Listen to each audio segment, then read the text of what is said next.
trains to catch and things like that. So why don't we take at least 20 minutes and then we'll see where we're at.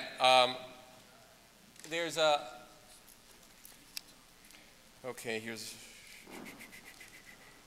okay, there's, look, what I'm going to try and do is, I want these to be in the words that people ask them.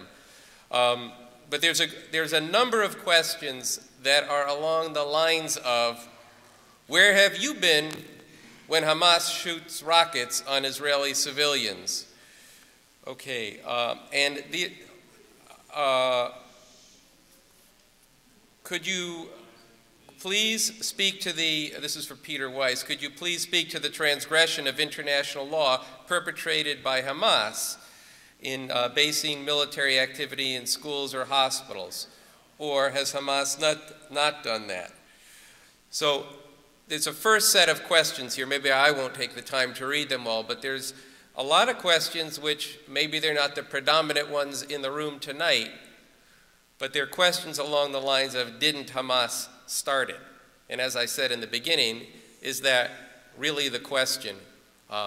What's the it that got started, and where is the beginning?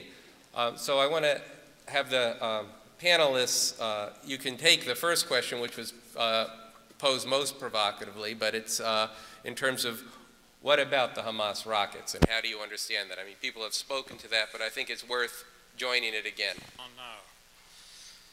I thought I made it clear in my, I know this is a standard question that comes up all the time.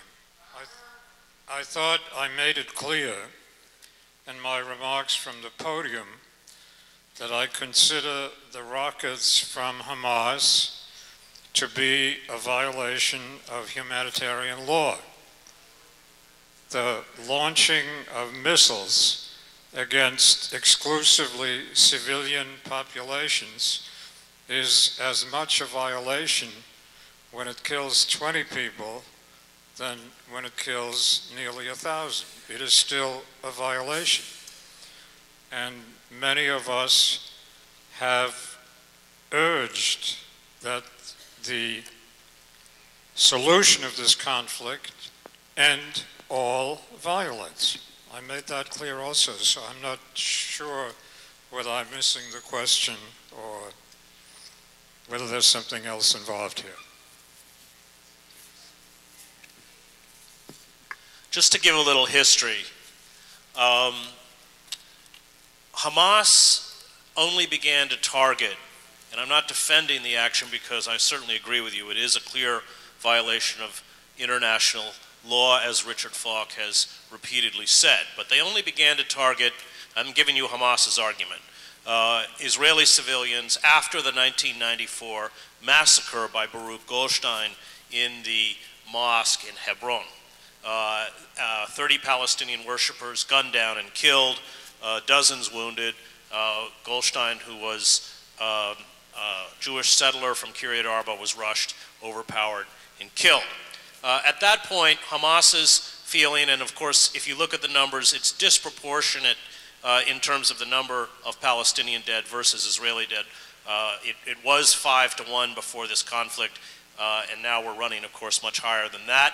The total number of Israelis killed by rockets, I think, is about 20, and the number of Palestinian dead runs up until this current incursion about 5,000 since the year 2000. And so that was Hamas's raison d'etre for lashing out at Israeli civilians. I think it was a misguided one. I think it was wrong. I spent a lot of time with Hamas leadership, Rantisi, Nizar Ryan, who was just died in a targeted assassination with his 4 wives and 11 children I knew very well. But I'm giving you that argument. And their argument was, when they stop killing our civilians, we'll stop killing their civilians. I think it's also important to realize that there was a truce that was negotiated by Egyptian intermediaries in July, and it was Israel that broke the truce. And we know from Israeli reporting in Haaretz and other newspapers that this operation has been 6 months in the planning, and that on November 4th they went into Rafah, carried out a brutal strike that killed a number of Hamas fighters, and got the response created the provocation that they wanted. Hamas fired rockets. This gave them the excuse to virtually shut down Gaza, begin a naval and air bombardment, and carry out an incursion. That's the history. That is the reason Hamas gives for carrying it out, and that's the background that leads to it.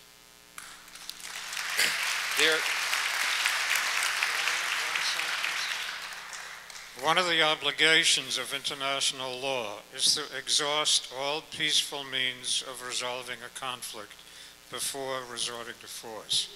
And I think it's absolutely clear that Israel did not do that, and that could have prevented the launching of rockets.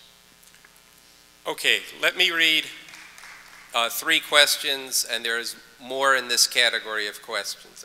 Actually, the first one is 3 questions, but why specifically does the American government support Israel? How could an administration disengage itself from these policies? Is this an imperialist? I can't read the writing. Okay, but it's all the questions around the American role. Next card is, what is the reason for this intense love affair between USA and Israel? Why do most US politicians seek the blessing of AIPAC?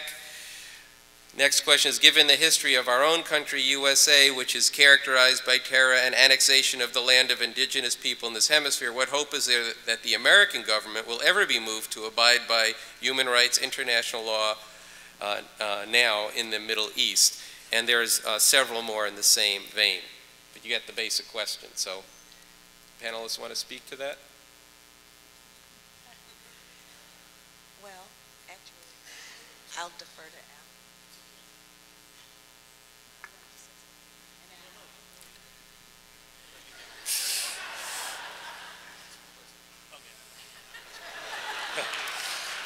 Well, I tried to speak to this in a very concise way in my presentation, and I actually have an article in the current issue of Revolution that's available in the lobby along the lines of, this is not about the Israel lobby, and it's definitely not about the Jews. It is about U.S. imperialist interests, and I tried to briefly trace the whole role that Israel has played as an enforcer for U.S. imperialism and how integral that is to the world of, as I put it, pain and suffering today. I mean, you have to ask yourself, what was Israel doing in Guatemala or Nicaragua or South Africa to really understand the role that Israel plays as a hitman for U.S. imperialism in the world today?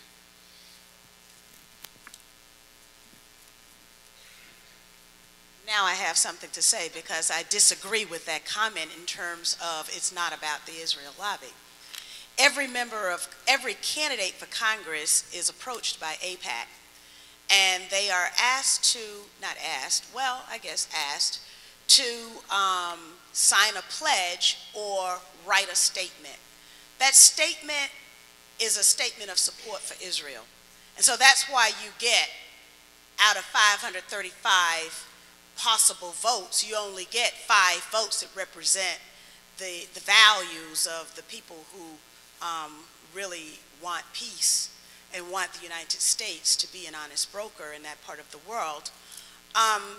In addition to having to write this statement or sign this pledge, the contents of the pledge, which is what I was approached with back in 1992 when I was a candidate for Congress, is that you're going to support the continued military domination of Israel, in the region, that you support Jerusalem as the capital city, that you will support the continued funding of the state, but whether it's the economic needs of the state of Israel as well as the military needs of the state of Israel. Now, you can go to every website of every member of Congress and they'll have some little statement, and then you have AIPAC sitting in all of the House and Senate. I can't speak to the Senate, but I'm sure they operate the same on the Senate side. But certainly every one of the House International Relations Committee meetings where there is the possibility of Israel coming up, AIPAC is there taking notes on who says what. Every letter that is generated in Congress pertaining to Israel or one of the states that Israel supports or one of the states that Israel doesn't support. They are there taking names as to who signs on to the letter. And this is not only in the International Relations Committee, this is the Appropriations Committee, this is every aspect of the budget of the United States, whether it's the $60 million that's placed as a line item in the State Department budget so that anybody anywhere in the world who wants to relocate to Israel can do so, thanks to U.S. taxpayers. Now, when you begin to read the legislation, as I did, which was probably one of my first problems, then you're bound to have questions about what all of this means. But now, with respect to AIPAC, all I said to them was, let me get elected, let me learn the issues, let me have the ability to rationally come to a decision in the interest of my district, my constituents, my state, and my country. And that wasn't good enough for AIPAC.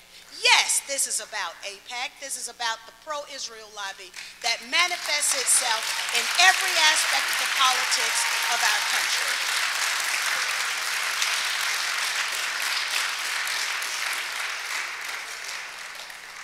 I just want to mention that AIPAC is not the only Jewish lobby group on the Hill. There are also groups like Americans for Peace Now and J Street and Brit Tzedek, and those of you in this audience who believe in our vision of peace in the Middle East have to support those organizations.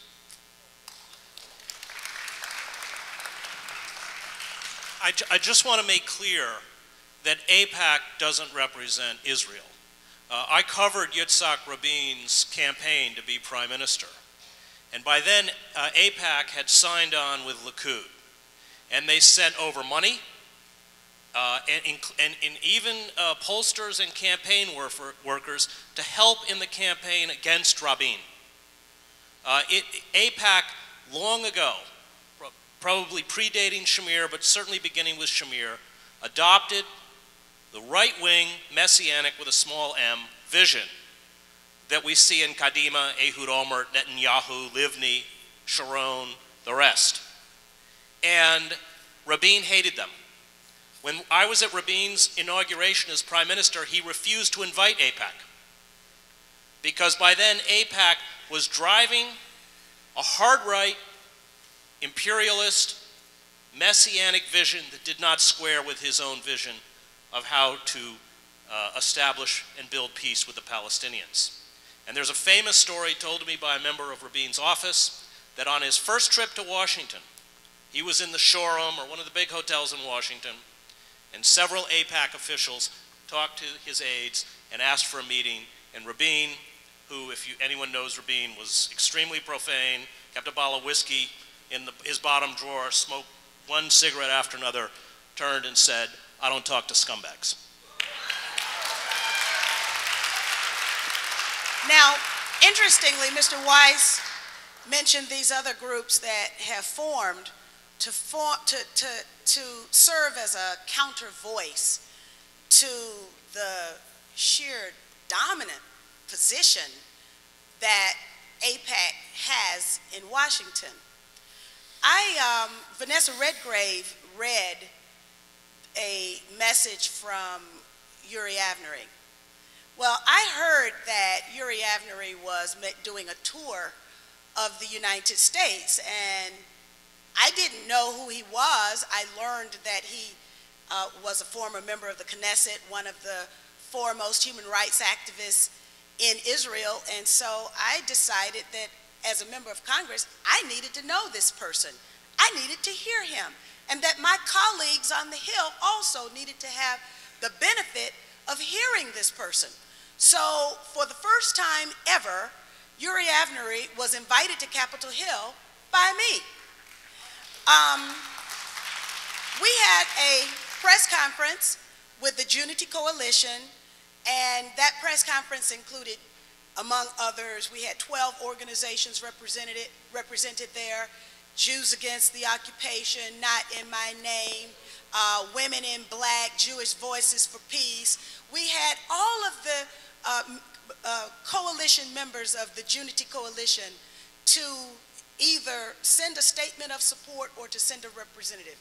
This was a wonderfully well-attended press conference. We had 7 television cameras there, including C-SPAN's own camera. Well, the press conference never showed on C-SPAN, and I was vilified in my local Georgia press by the Anti-Defamation League because they said that I was associating with fringe Jewish groups. Now, how is it that a group that represents peace is fringe? That tells you that something's really wrong with the way our system is organized.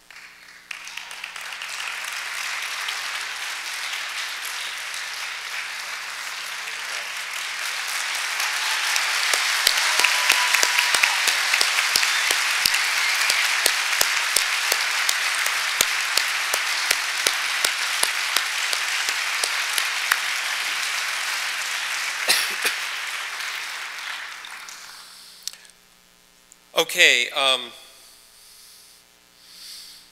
well, I'm looking at about 70 questions here.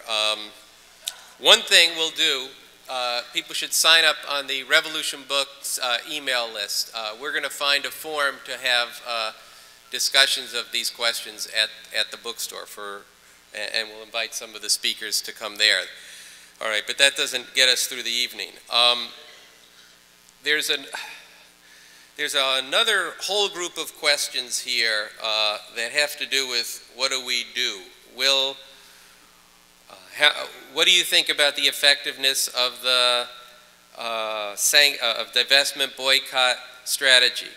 I think we have to mobilize more people in the streets, more than emails. I think we need militant, direct action.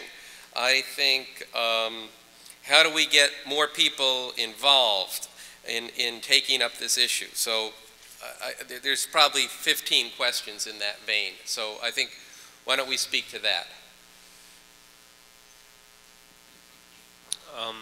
I touched a little bit on that at the beginning during my remarks. I would like to talk about boycott, divestment, and sanctions because I think it's an important movement for 2 reasons. One, primarily, because it's the call from Palestinian civil society. And actually, I think we need to always check ourselves when talking about Israel and Palestine because, and not to criticize anybody in this room, but this often happens. We end up talking about the Jewish voices who are against what's happening.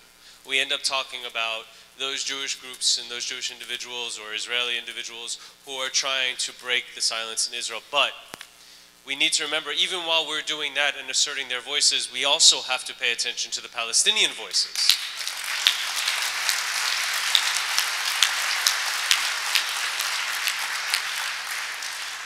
And to that extent, my comment's going to relate back a little bit to the last question in a way, in that what the boycott, divestment, sanctions movement is calling for and what it's based on is a rejection of the peace paradigm. The peace paradigm is a failure. The experience of peace for Palestinians is more occupation and oppression. And that needs to be understood from the bottom, meaning from the grassroots, the reality on the ground, to the top, which is the halls of power, if we want to think of it in this way. We need to conceive of this situation, I think, as a situation first and foremost of oppression. And when we want to end oppression, we don't ask for peace, we seek and demand and work for ending oppression. We did not seek peace with the apartheid government, we sought to end the apartheid government.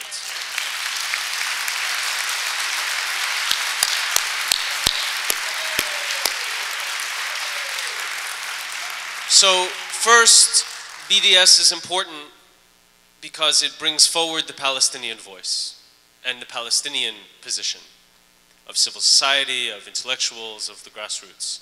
But then secondly, what it does is it enables us in this country and around the world to change the debate.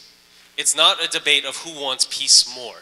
It's a question of who is oppressing and who is the oppressed, and how do we side with the oppressed to overcome that oppression?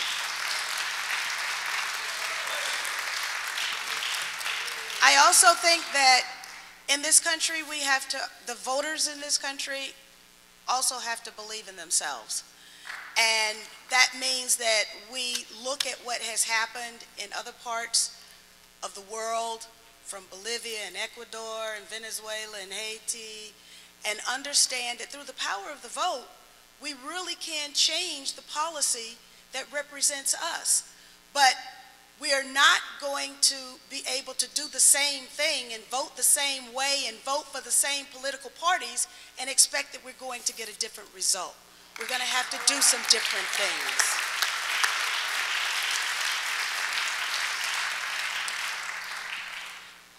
If we're talking about what can be done to bring about peace there at this particular juncture, I have two suggestions. One is the Obama people are running a public opinion poll right now on the web, and it's called change.org, and it's open. Change.gov? I thought they weren't running the government yet. Okay, change.gov. And there are a lot of questions on there, and one of them deals with what this government, this incoming government, should do to bring about peace in the Middle East. It is not the number one question in the poll. The poll, I understand, is open for another 2 days until the 15th of January. So go to it and tell them what you want them to do. And by the way, I talked about the need to make international law real. And one way you do that is to bring the criminals to justice.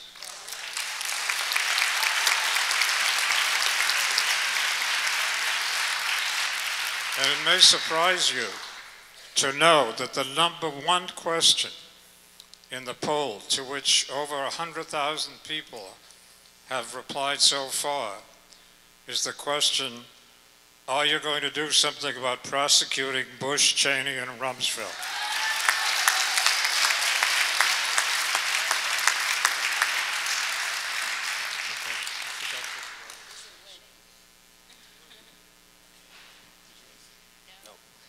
Well, I think that the actions announced by World Can't Wait during the announcements were very important, and I think that the general orientation of the slogans of tonight, stop the Israeli massacre in Gaza now, and condemn the role of the United States in these war crimes, are very important to not, downplay or soft pedal. And then as we engage in this struggle, we will obviously have exchanges over the fundamental nature of the problem. But I think one of the things that we are confronting, and we will have to confront with determination and passion and commitment and understanding, is that right now, Israel is very critical to this whole, as I said in my presentation, this whole so-called war on terror. There's one country in the Middle East right now, unfortunately, where there is a social base of support. Compare Egypt, for example, another U.S. ally complicit with U.S. crimes in the region.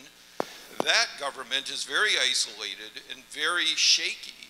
And the United States right now has made an assessment that, A, they need to carry through on this war on terror. We see no indication from Barack Obama that he is about doing anything but adjusting that to carry it out more effectively. And we have to confront that right now, Israel is the only reliable attack dog in the region, from the understanding of the people who run this country.